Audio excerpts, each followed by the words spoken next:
ঈদ তো তখনই সুন্দর ছিল যখন বুঝতাম না জীবনের মানে কি, যখন মনে করতাম দিনের অর্ধেক সময় না খেয়ে থাকলে 2 দিনে একটা রোজা হয়ে যায়। ঈদ তো তখনই সুন্দর ছিল যখন রোজা না রেখেও সবার আগে ইফতারি টেবিলের সামনে হাজির হতাম আর সবার আগে ইফতারি খাওয়া শুরু করতাম।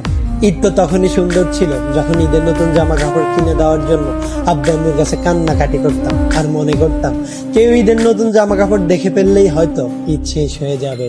ঈদ তো তখনই সুন্দর ছিল যখন অন্য সবাই ঈদের জামা কাপড় দেখে ফেলার ভয় আলমারিতে অতি গোপনে লুকিয়ে রাখতাম। ঈদ তো তখনই সুন্দর ছিল যখন ঈদের দিন সবার পা ধরে সালাম দিতাম আর সালামের জন্য দাঁড়িয়ে থাকতাম। ঈদ তো তখনই সুন্দর ছিল যখন বড়দের দেখতাম তারা কত জায়গায় ঘুরতে যায়, তাদের কত টাকা, আর ভাবতাম কবে জানি বড় হব আর তাদের মতো করে এত সুন্দর করে ঈদ পালন করব। হ্যাঁ, আজ বড় হয়েছে ঠিকই, পকেট ভর্তি আজ অনেক টাকা।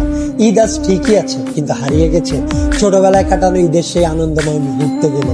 সত্যি অনেক বেশি মিস করি ছোটবেলায় কাটানো ঈদটাকে, যেটা চাইলে কখনো ফিরে পাওয়া সম্ভব নয়।